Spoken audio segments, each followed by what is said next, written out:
All right, what's up, guys? VV back with another video.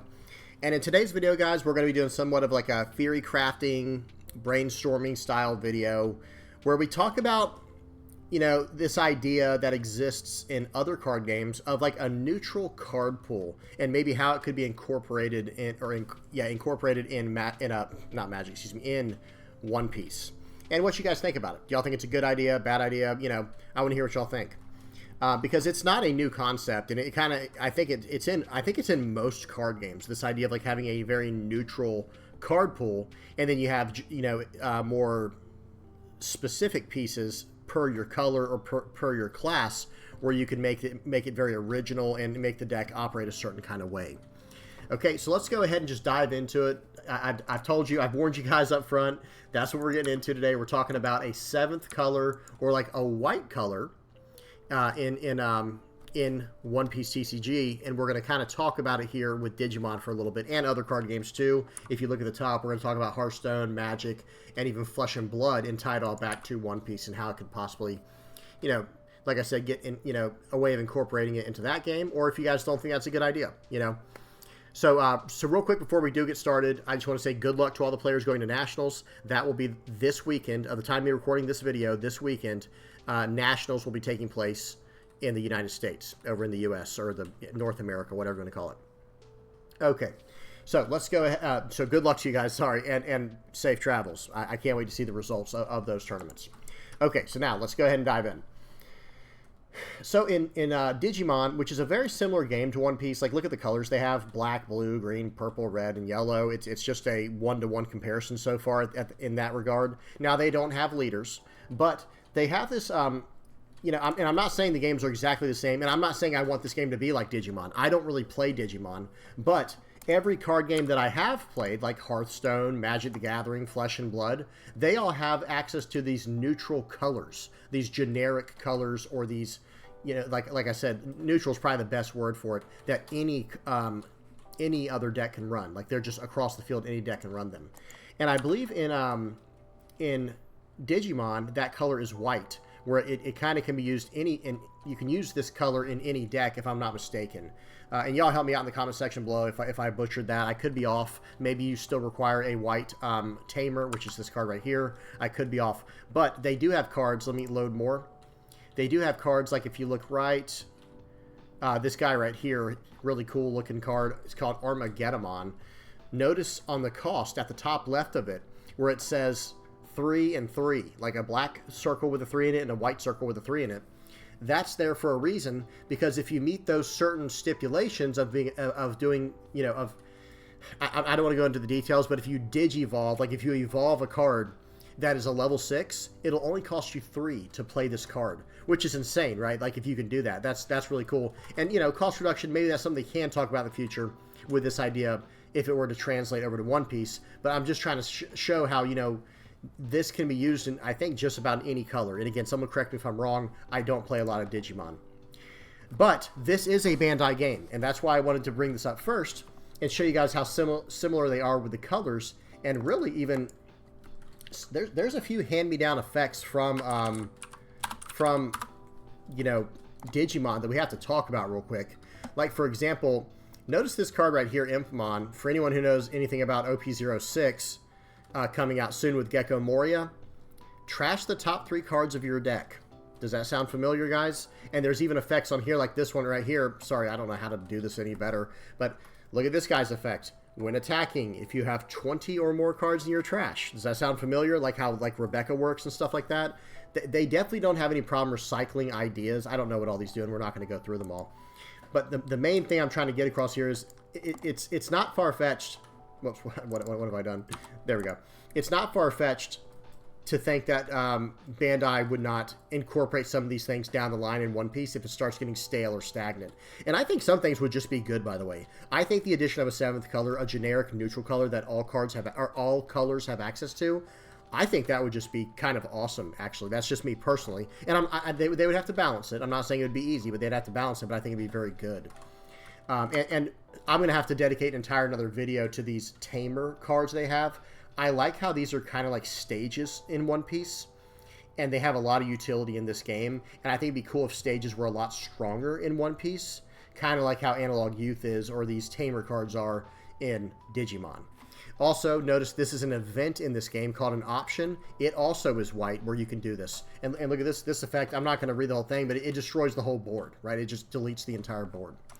Very powerful. Okay, so moving on from there. Hearthstone, this is on the website, hearthstone.com.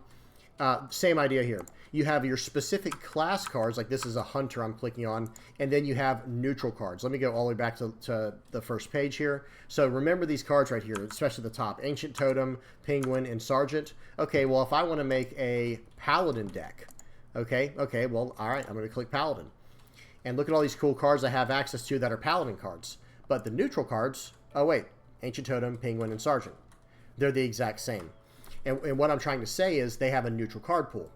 And I think that's very beneficial. Even Magic the Gathering has this in their artifacts. These are cards that any color can run. Any color can run these cards right here.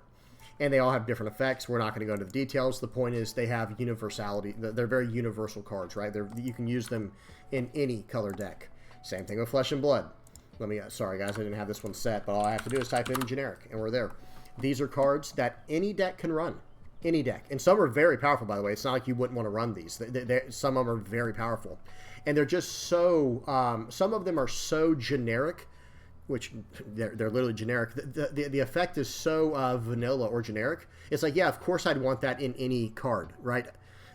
Like, of course, like this one right here, for example. This one, it prevents 4 damage. Okay, yeah, well, I want to have access to that in any deck that I'm running, right? But yeah, I don't want to go into too much details. And in this game, there are different heroes, just like there are in One Piece. Like, this is like one guy here, and this is one girl here. These are totally different heroes. This one's a light illusionist, as you can see at the bottom, and this guy is a brute. And let's see this guy. This guy's a mechanologist. You see what I'm saying? These are totally... those things down there is kind of like... in One Piece, it'd be like Straw Hat Crew and Whitebeard Pirates, or, the types. But... they can all use these generic cards, no matter what their type is, because there are no colors in Flesh and Blood. Just one example.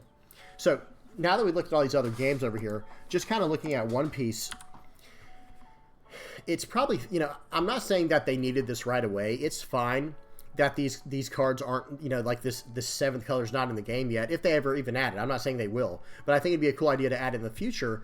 For cards that probably should have a universal effect. Like, for example, I do think that, I've mentioned this in other videos, I think that bottom decking cards is broken. I think it is a broken effect, like removal. It's a broken form of removal. But if they're going to print it in the game, then why not have it be accessible to all colors, right? So like in the case of Gum Gum Red Rock, why couldn't this be like a white color so it has access to any color combination and have this effect? I just feel like that'd be very balanced as far as removal goes, because even like 3000 Worlds, same idea.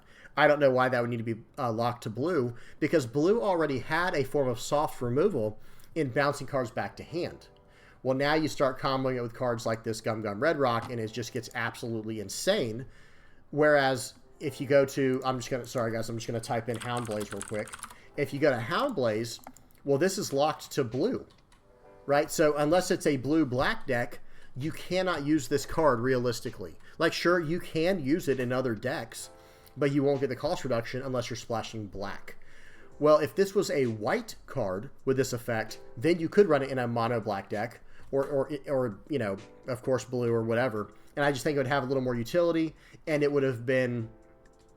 it wouldn't have the effect it has right now, where you kind of just run this in Sakazuki, and that is what it is, right? And it's so powerful you almost have to run it, right? The card is just so strong. I don't know, maybe that was a clumsy example, but I think y'all know what I'm trying to say.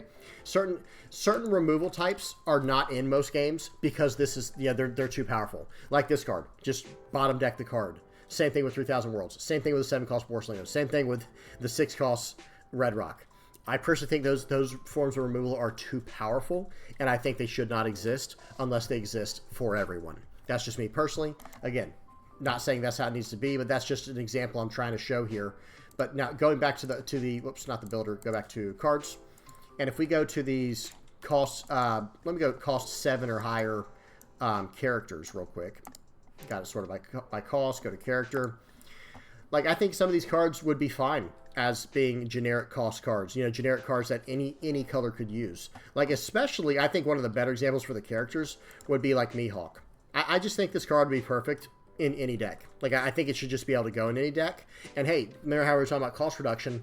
Maybe make this a 10 cost universal card where it costs 10 and it's 9,000 power in any color deck. But if you have blue in your leader type, then it's only a 9 cost. You see what I'm saying? Like, that's just a way they could incorporate it. I'm not saying they should. I'm just saying that's just one option or one way they could incorporate it for effects that probably should be universal. Certain cards I don't think should be universal, like Kuzan. I don't think this card should be universal. I don't think every color should have access to cost reduction.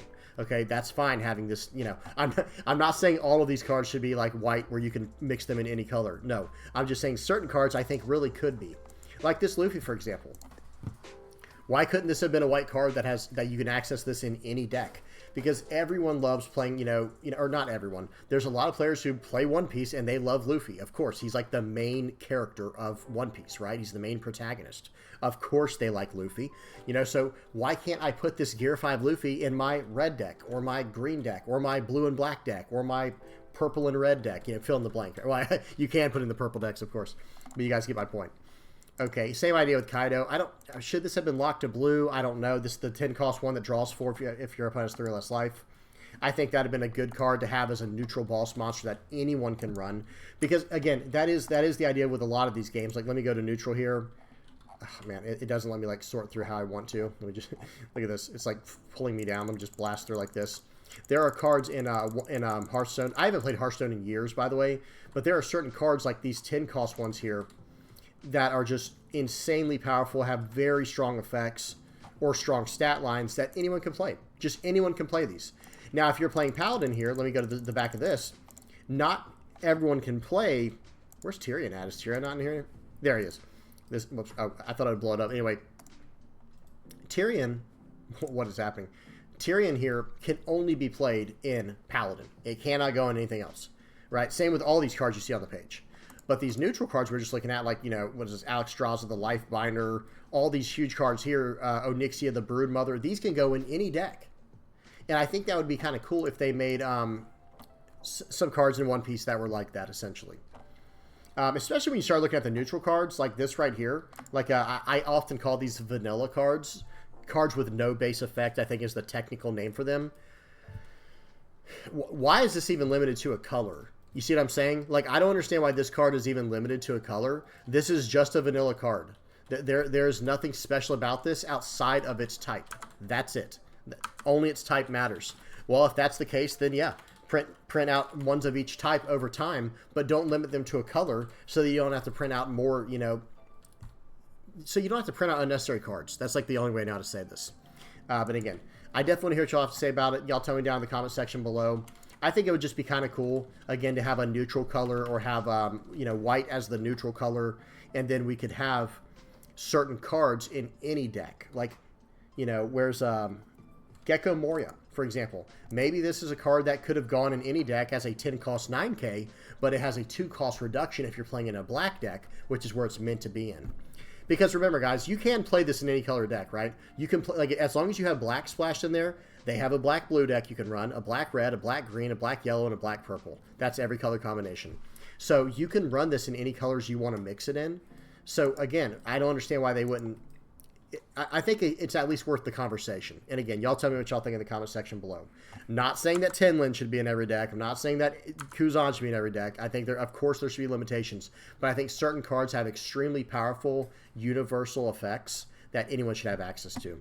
Like I was saying, I think Mihawk, and I think even Gecko Moria, and I also think the 10 cost Luffy as like first prime examples. Potentially even the 9 cost Zoro here, but I don't know. Okay, so one last thing we're going to talk about before we end this. We got some events coming up. If you go over to the One Piece website, which is was it en for English.onepiece-cardgame.com, go over to events, click on competitive. March, this is 2024, of course, March through May, offline. Notice I got the offline regional event information here. Check this out, guys. There's a PPG coming April 20th, 2024 to Kissimmee, Florida. I am going to do everything in my power to go to this tournament, guys. I can't make any promises because notice if you click on registration, look at this, guys. If you click register here, it's currently unavailable because it's going to be popping up. I think so. Tickets are going to be on sale February 4th at 12 p.m. Eastern, and there's a 512 player cap. But I'm going to do my absolute best to get in on this because I think it would just be awesome. I really want to play in this tournament. It's only about 2.5 hours away from where I live in Florida, so of course I have no problem. And that's driving distance, of course. Like I don't mind driving that at all, especially going down on a Saturday and having fun like that, and potentially meeting whoever listens to this YouTube. So it could be really cool. Could be a lot of fun. All right, guys, that's about it. If I missed anything, please don't hesitate to say it in the comment section below. What are your thoughts on this, guys? On the color white in One Piece? This neutral color in One Piece. Like I said, it's kind of in every card game, and I'm not saying that One Piece should copy every card game, but I don't think it's a bad idea to see, to get inspiration from other card games and learn from them and improve your game based off of them. And do it in your own way. It doesn't have to be white in this game. They could find another way to do it. Make it colorless, similar to how it is in Magic, or make it white, because they can do that. This is a Bandai game after all, right? This is under the parent umbrella of Bandai, just like Digimon is. And like I already said, with Impmon, you go to purple here. This is literally just if you go to this Impmon and like fully search through it. This is basically Gecko Moria, guys. It's not the exact same. Of course, it's a little bit different, but I think y'all know what I'm trying to say. I don't know why. Here, let me just zoom out a little bit. All right, go back to 100. Maybe it'll do it easier. Yeah. So you see this card, trash the top 3 cards of your deck, and there are a lot of other effects like it that all interact with trash. And this is just me searching Impmon. There's an entire deck that's built around this BL Starmon, I think it's called, where it has all this trash interaction. So again, if they're already doing that, why would it be that crazy for them to grab white out of this color pool? I don't know. And again, y'all tell me what y'all think in the comment section below. I'm just trying to brainstorm. I'm just theory crafting. I want to know what y'all think. And yeah, that's about it. Hope you guys enjoy. Please don't forget to like and subscribe. And until next time, guys, peace.